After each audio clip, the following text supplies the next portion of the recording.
Okay, bismillahirrahmanirrahim. Assalamualaikum dan salam sejahtera kepada semua pelajar sains tingkatan 5. So, hari ni kita nak ulang kaji modul buku kerja.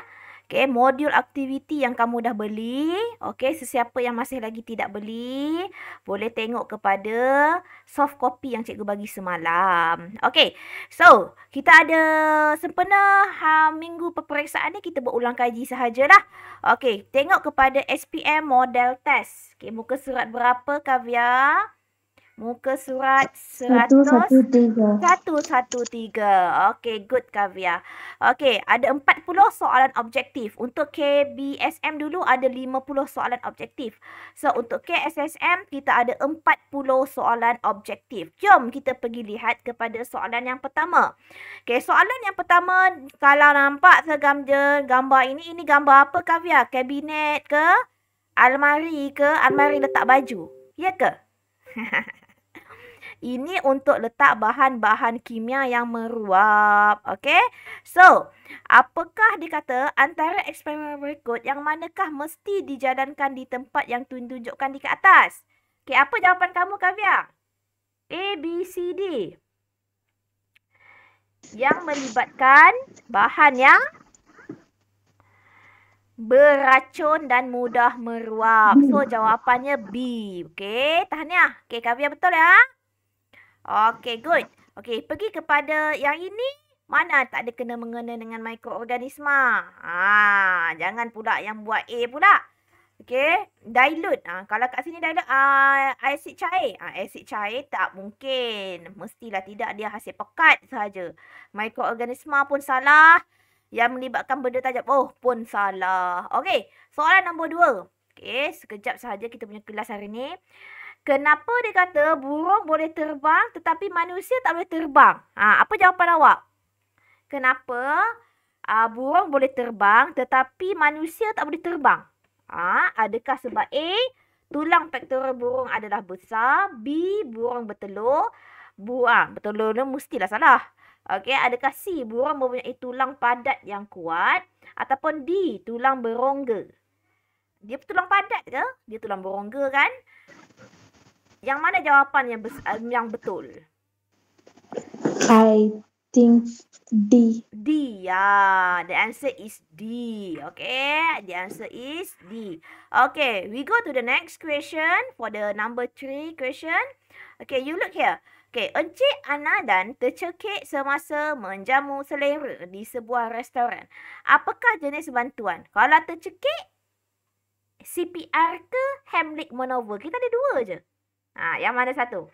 Mestilah D, Heimlich maneuver. CPR ni kalau untuk lemas ke, pengsan ke, okey?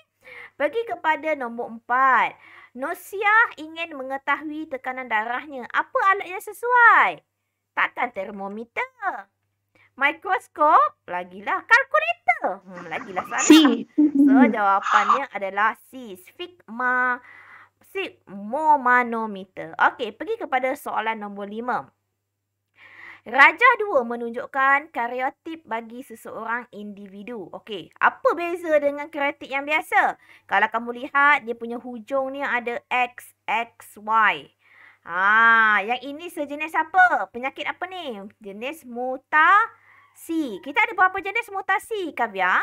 We have 2 mutation. That is a gen dengan apa satu lagi? Kromosom. Ingat tak? Kavya pun dah blur dah. Okey, so kalau Kavya rasa ini mutasi apa? Mutasi gen ke mutasi kromosom? Mutasi gen ke mutasi kromosom? Kalau kamu tengok kamu punya dia punya kromosom ni pelik dekat bahagian seks. Kromosom seks ni pelik. So this is a mutasi kromosom. Okay, mutasi kromosom ni semua yang melibatkan sindrom. So ada berapa banyak sindrom? Kita ada 3 jenis sindrom. Sindrom Down, sindrom Klinefelter dan sindrom Turner. Kalau gen melibatkan apa? Ingat tak? Kavya, bagi saya satu contoh mutasi gen apa? Buta warna. Betul? Lagi? Hemophilia. Albino. Ini adalah contoh mutasi gen. Okey. So, ini mutasi kromosom. So, yang ini mestilah salah. B salah. D pun salah. So, antara A dengan C. So, Kavya, what your answer? Turner ke sindrom Klinefelter? Dia ada dua. Adakah sebab tak ada sindrom Down? Sindrom Down hanya akan mengganggu pada kromosom nombor 21. Tapi untuk Klinefelter dengan Turner, dia akan ganggu pada kromosom seks. So, ini sindrom Turner ataupun Klinefelter? Yang mana? 5, jawapannya adalah C. Klinefelter dia terlebih satu. Kalau sindrom Turner, dia punya hujung yang pada bahagian seks ni dia XO. Ingat tau? Tulis. Catatkan dekat buku kamu. Apa nota yang saya tulis ni, kamu catat dekat buku kamu. Bagi kamu ingat nanti. Okey? Pergi kepada soalan yang seterusnya. Okey, soalan yang seterusnya adalah dia kata, Suruhanjaya Tenaga telah menjalankan pelabelan kecekapan tenaga pada beberapa peralatan elektrik. Okey, bagi membolehkan pengguna mengenal pasti kepentingan pengurusan tenaga yang baik. Di manakah anda menjumpai label ini? Okey, adakah dekat pintu makmal? Tak, dia mesti peralatan elektrik. Mana satu peralatan elektrik? Hanya B sahaja peralatan elektrik. So, jawapannya adalah B. Termometer mestilah tidak. Pengangkutan awam mestilah tidak. So, nombor 6 adalah B. Okey, nombor 7. Okey, rajah menunjukkan lengan seseorang. Ingat tak? Otot bicep, otot tricep. Okey, kalau dia melenturkan badak, bengkokkan dia punya tangan. Apa yang berlaku kepada bicep? Apa yang berlaku kepada tricep? Okey, apa yang berlaku kepada bicep dan apa yang berlaku kepada tricep? Okey, apa jawapan dia, Kavya? A. Nombor 7. Jawapan dia adalah A. Betul. So, jawapan nombor 7 adalah A. Otot bicep yang di atas ini mesti mengecut. Yang bawah ini akan mengendur. Mengecut. So, bawah mengendur. So, apa pula yang berlaku kepada kalau kamu lengan kamu luruskan? So, terbalik tau. Kalau kamu luruskan tangan kamu, apa yang berlaku? Dia terbalik. Otot bicep akan mengendur. Okey. Tulis kat situ ya. Kalau luruskan tangan.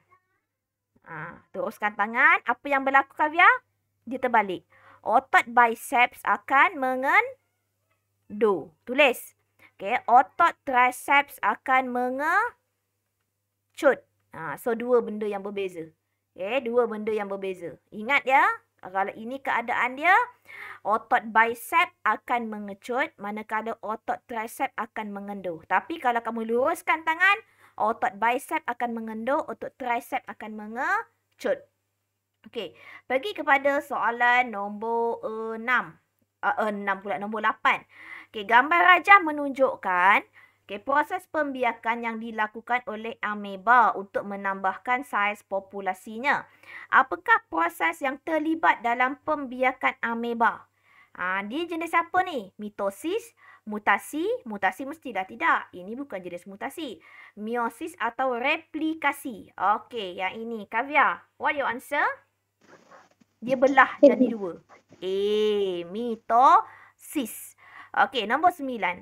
Antara yang berikut, yang manakah dapat dikategorikan sebagai jenis variasi yang sama? Okey, kita ada berapa jenis variasi? Kita ada 2 jenis variasi. Variasi apa? Variasi selanjar dan variasi tak selanjar. Okey, variasi selanjar contohnya tulis dalam buku kamu ya. Tinggi, berat badan. Okay, kalau yang contoh yang tak selanjar, contohnya cap jari. Okey, blood. Blood apa? Jenis darah. Okay.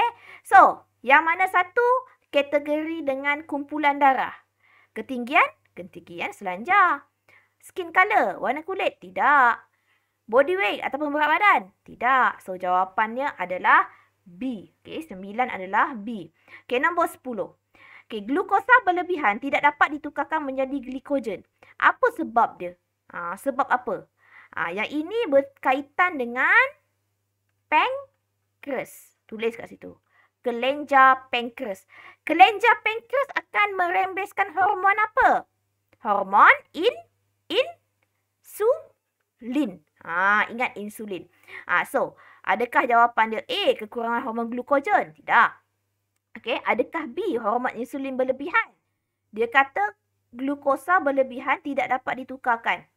Bukan. So, jawapan dia adalah C, kekurangan hormon insulin. Bila kurang sahaja hormon insulin, glukosa tidak dapat ditukarkan menjadi glikogen. Okey. Pergi kepada soalan yang seterusnya. 11. Bagaimanakah masalah sirosis hati boleh dielakkan? Penyakit hati. Dia kebanyakannya kepada orang yang suka apa? Yang suka apa? Ambil alkohol. Sirosis hati ni yang suka ambil alkohol. So, mana yang ada melibatkan alkohol?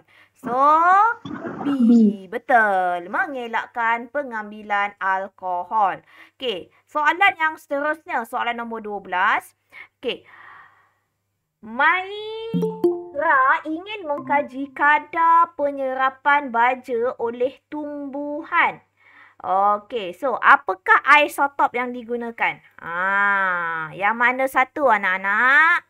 Okey, selamat datang Najwa. Sekarang kita buku kerja. Tengok buku kerja, buku kerja. Soalan yang belakang sekali. Soalan nombor 12. Okey, so yang mana satu Kavya? Menyerap tumbuhan. Yang mana satu? 12 jawapan dia. C. Pandai. So, 12 adalah fosforus. Fosforus ini mesti melibatkan tumbuhan. Okey.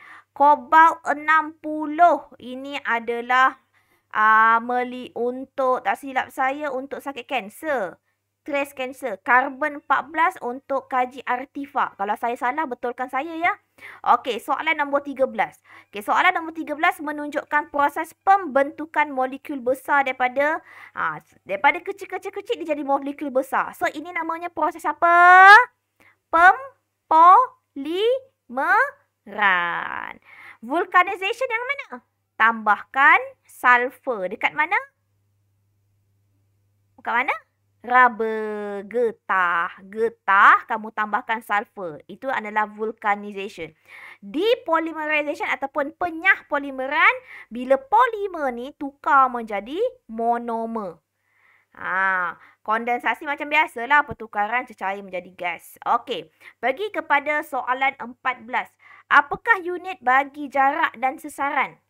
Unit SI. SI ni apa? Unit standard. Semua orang guna. Apa jawapannya?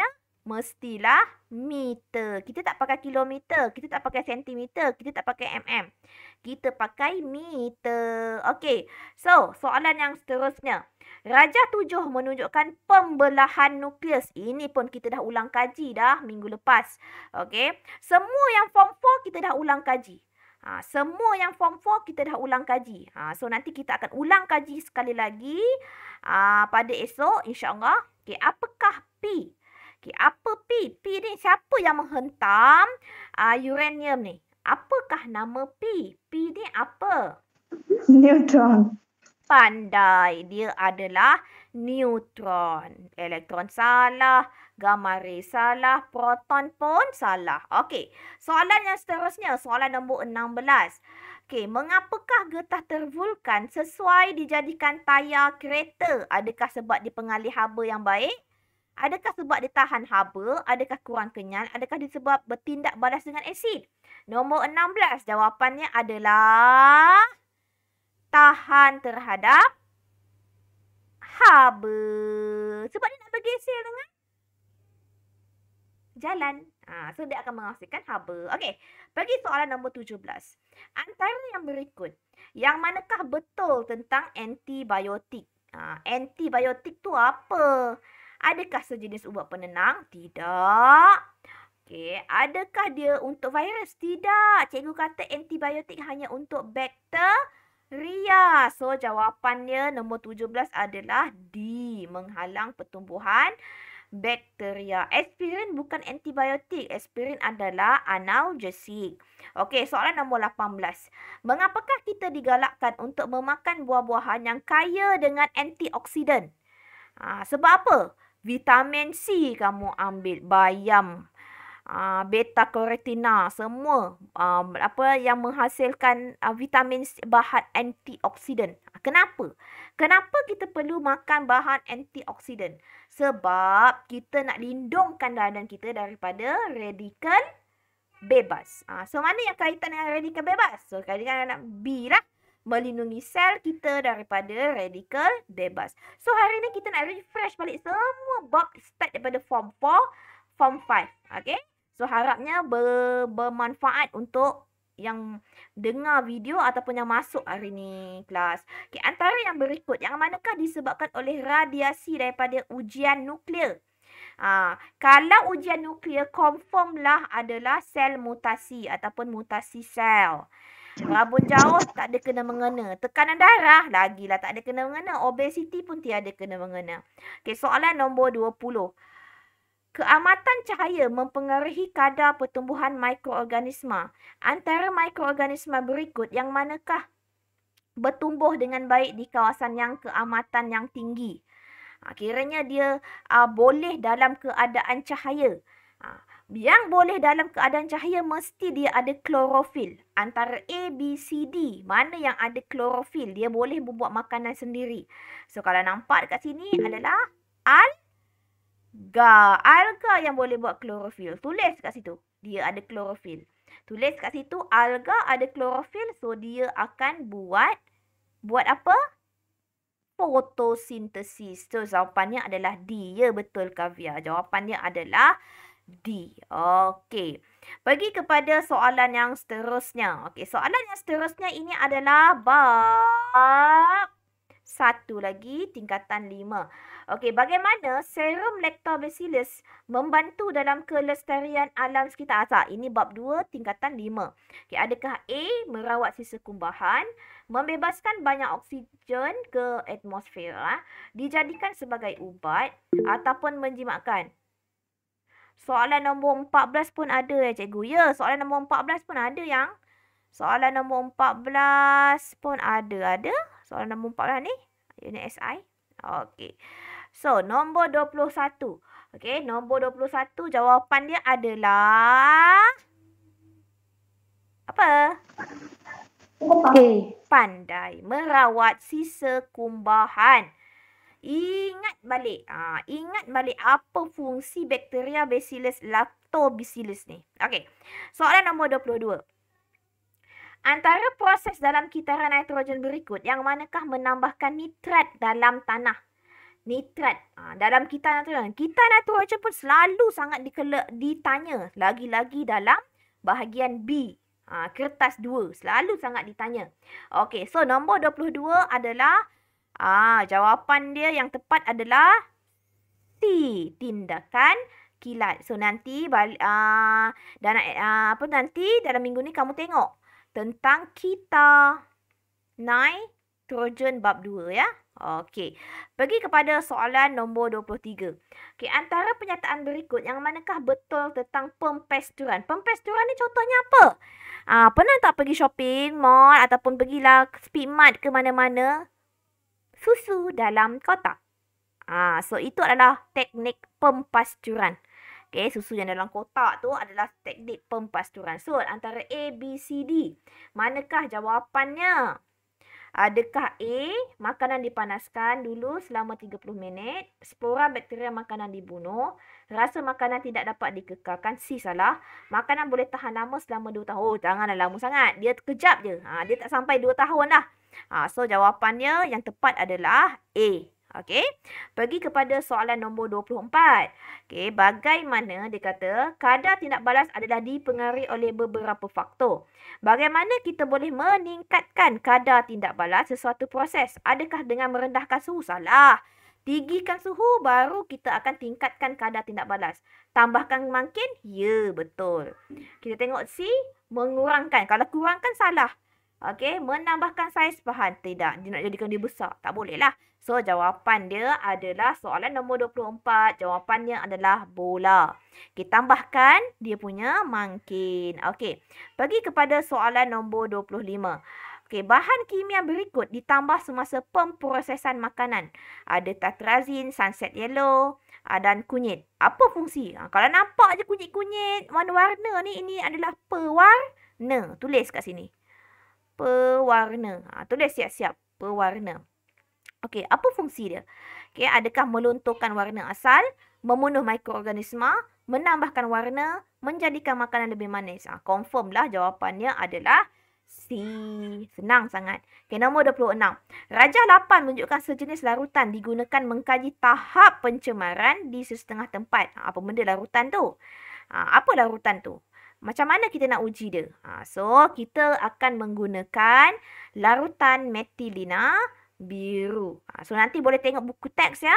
Okey, tengok buku teks nanti. Okey, buku teks nanti tengok balik bab apa ni. Kena lihat balik. Okey. Antara yang berikut, yang manakah merupakan sebatian karbon bukan organik? Bukan organik. Kalau dia kata bukan organik, maksudnya dia tak ada unsur karbon, dia tak ada unsur hidrogen. Okey, so soalan nombor 27, jawapan bukan. Bukan tak ada unsur karbon dan hidrogen. Maksudnya dia bukan daripada benda hidup. Sorry. Itu bukan organik. Okey, ini adalah itu adalah hidrokarbon. Kita ada dua.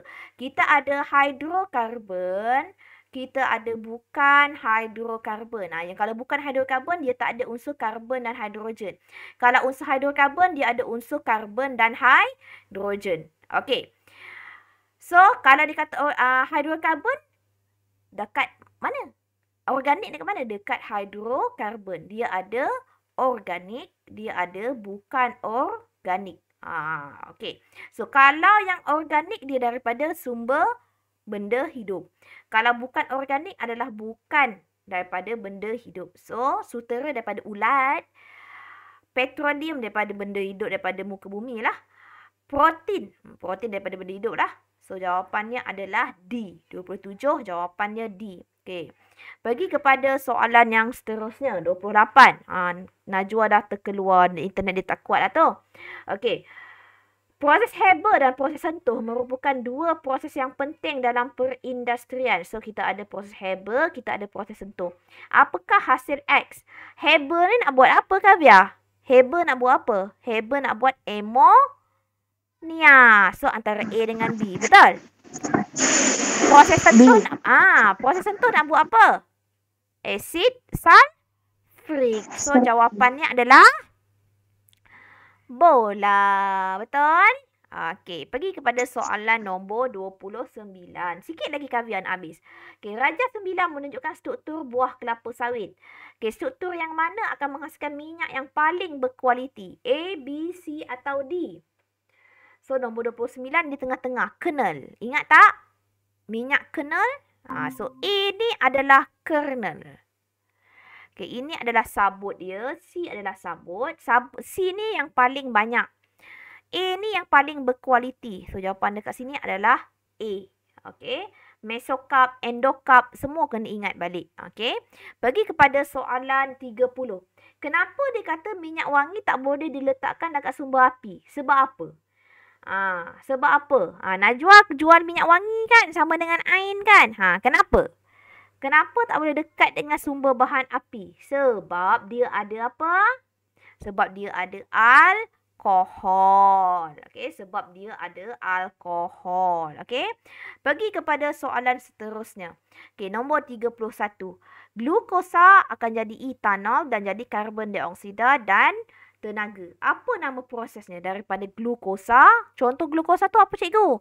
Contohnya macam gula lah. Kita ataupun kita nak buat proses, ini adalah proses penapaian. Cikgu dah dapat jawapan. So, jawapan dia adalah 31 adalah A. Ini nak buat alkohol. Tulis kat situ. Okay, ini adalah proses, namanya proses penapaian untuk buat alkohol. Sebab itu kalau kamu nampak sini etanol. Etanol ni alkohol lah. Okey. Soalan nombor 32. Rajah 10. Okey, rajah 10 menunjukkan satu gambar rajah. Apakah larutan P? Dia kata apa larutan P? Apa yang sesuai untuk larutan P? Okey, nombor 32 jawapan dia adalah A. Okey, kenapa A? Kenapa kuprum 2 sulfat? Okey, sebab kuprum 2 sulfat yang pertama dia adalah elektrolit lah. Okey, yang kedua, kamu ambil adalah dia mesti adalah larutan garam yang larut. So cikgu macam mana nak tahu? Okey. Dan satu lagi dia adalah ada kena-mengena. Okey, kalau ada nampak kuprum, so dekat sini lebih kurang lah. Macam itu je lah kamu ingat. Kalau sini guna kuprum, maksudnya dia punya larutan pun adalah kuprum 2. Ada perkataan kuprum juga. So, yang ada perkataan kuprum adalah kuprum 2 sulfat. Okey. So, soalan yang ini selalunya dia akan keluar, dia akan tanya dekat kamu lah. Okey, apakah hasil yang akan terbentuk dekat anod? Apakah hasil yang akan terbentuk dekat katod? Apakah yang akan kamu perhatikan? Sila tengok balik bab ni. Cikgu dah ajar dah. Kalau susah nak cari, kamu pergi kepada playlist cikgu punya tube, channel, kemudian pergi kepada playlist sains. Type. Ini bab apa? Tingkatan berapa? Type saja dia akan keluar, insya-Allah, tak ada masalah, okey? So, pergi kepada soalan nombor 33. Soalan nombor 33 ni selalu kalau keluar pun dia akan keluar dalam bentuk pengiraan. Ingat tak cikgu ajar macam mana nak kira ni? Siapa yang lupa? Ingat tak? Okey, walaupun tadi tak ada kena-mengena dengan rumah, so kamu kena ingat ya. Daya bahagi luas, ini untuk umbuh kecil. Daya bahagi luas ini untuk umbuh besar. Okey, ingat tau? So, nanti kalau soalan tu dia minta untuk daya dekat output, kamu kena kira. Macam ini, kamu kena kira. Okey, tolong buat. Okey. So, untuk kamu punya soalan peperiksaan nanti, kamu hanya perlu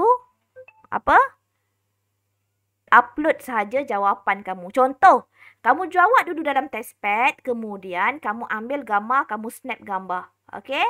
Ikut kepada nombor soalan. Tak susah. Ada apa-apa soalan, tanya dengan cikgu. Macam mana cikgu nak buat? Okey. So, kita pergi kepada soalan yang seterusnya. Okey, yang inilah yang tentang umbuh tadi. Antara pernyataan berikut yang manakah benar? Okey, nombor 33. So, 33. Adakah A beban adalah sama? Tak. Yang nanti nampak tadi. Newtonnya kan berbeza. So, salah lah. Beban adalah lebih kecil daripada daya. Tak mungkin. Okey. So, nombor 33. Tekanan umbuh X adalah paling besar. Tekanan pada umbuh X adalah paling besar. Tengoklah. Dia umbuh besar pada imjab yang besar ke? Pada input yang besar ke? Pada output ke? Kena lihat, kena kira dulu. Okey? So, adakah D? Tekanan pada umbuh X adalah sama dengan ya. Sebab tu tadi kamu buat apa tadi? Luas jisim bahagikan dengan luas. Sama dengan jisim bahagi dengan luas. Pada input, pada output, dua-dua ni adalah sama. Maksudnya tekanan pada umbuh yang X adalah sama seperti tekanan pada umbuh Y. Okey, tulis dekat buku kamu. Tekanan umbuh X adalah sama seperti tekanan pada umbuh Y. Okey, so kena ingat ya. Kalau dia suruh kira pun, ingat macam mana nak kira. Okey, soalan seterusnya. Antara faktor berikut yang manakah tidak mempengaruhi hasil elektrolisis? Tidak. Okey, adakah sebab kedudukan? Tak, dia mempengaruhi kedudukan. Adalah sebab kepekatan? Kepekatan pun akan mempengaruhi elektrolisis. Adakah cepat jenis elektrod? Ya, jenis elektrod pun akan mempengaruhi. Dia kata yang tidak. So, yang tidak adalah suhu. Okey. So, pergi kepada muka nombor 35. Ingat lagi tak? Yang cikgu suruh lukis tu, kalau objek tu pada F, apakah yang akan kamu terhasil, image yang terhasil? Okay, itu pun kena ingat ciri-ciri image dia. So, kalau objek itu berada di F. Okay, kalau objek tersebut berada di F. So, kalau kamu lihat, okay, objek kalau berada di F, okay, berada di F, dia mesti image yang terbentuk di belakang. So bila dia di belakang, maksudnya dia adalah maya. Okay. Kemudian kamu tengok dia lagi besar kan? Maksudnya dia lebih besar daripada objek. So dia adalah maya, tegak dan lebih besar daripada objek. So jawapannya adalah A. Okay. Kalau nyata maksudnya dia image tersebut akan terbentuk di hadapan. Maksudnya image akan terjadi kat sini. Tapi kalau di sini maksudnya image adalah di belakang. Okay? So, pergi kepada soalan yang seterusnya. 36. Okay, apakah prinsip? Ingat tak yang cikgu kata? Dia daripada benda yang kekal, nak tolak ke bawah. So, ini apa? Apakah prinsip yang diaplikasikan? So, ini adalah prinsip Pascal. Okey. Apa tu cikgu? Prinsip Pascal. Okey, prinsip Pascal. Tengok balik buku teks. Sebab itu cikgu kata, apa prinsip Pascal, Kavya? Kavya ingat tak Kavya? Pascal. Yang kita belajar yang ini, Pascal. Ini prinsip Pascal lah. Okey, yang prinsip Pascal kita nak, memindahkan satu cecair pergi kepada beban, nak menaikkan beban. Alah, macam si Najwa buatkan projek kan? Kamu pernah buat projek kan? Tahniah kepada Najwa dan Ain. Dia berjaya. Okey, hasilkan projek. Saya sedang tunggu Kavya punya projek. Okey. So, antara berikut yang manakah merupakan aplikasi? Okey. Navigasi menggunakan sistem koordinasi GPS. Adakah Instagram? Adakah Telegram? Adakah WhatsApp? Ini bukan, ini bukan, ini bukan. Jawapannya? Waze. 37. Jawapan dia adalah Waze. Ya, C. Betul-betul Kavya. Okey, pergi kepada soalan nombor 38. Okey, berdasarkan prinsip, ini tube Venturi. Apa yang dia kata? Titik yang mana mempunyai tekanan yang paling tinggi? Kena ingat balik ni ya, tekanan yang paling tinggi. Dekat mana? Kavya, di mana Kavya? Teacher. 38. Di manakah menunjukkan tekanan yang paling tinggi? R. R dekat mana Kavya? Yang ni ya. Mula-mula ni ya Kavya. R. Ni ya. Mana ni je? ya. Cikgu tak nampak ni buku cikgu punya kertas ni dia terlalu gelap sangat. R yang mana? Sini. Ini R ke? Ini R. Ini Q. Ini R ya? Ini P. Satu, okay, apabila bendalai mula mengalir, laju di bendalai di P2 tube Venturi semakin rendah. Okay, dalam bendalai melalui bahagian yang sempit. Okay, bahagian sempit dekat sini tekanan laju di P2 adalah semakin rendah ke tinggi? Laju dia dekat P2. Okey, laju dekat P2 ni, okey, laju dia adalah tinggi, tekanan dia adalah rendah. Okey, tekanan dia adalah rendah berbanding dengan P1 dan P3. Maksudnya, semakin sempit, laju dia adalah tinggi, tekanan dia adalah rendah. Okey, jom kita lihat soalan kita tadi. Apa jawab soalan dia? Soalan dia kata, manakah tekanan yang paling tinggi? So, tekanan yang paling tinggi mestilah pada laju dekat mana kamu nampak aras air tu adalah yang paling tinggi. So, dekat sinilah adalah tekanan yang paling tinggi. Okey, so jawapan dia adalah R. Okey, boleh ya? Dekat sini tadi apa Kavya? Laju tinggi, tekanan rendah. Okey, dekat sini tekanan tinggi, halaju rendah. Okey, boleh ya?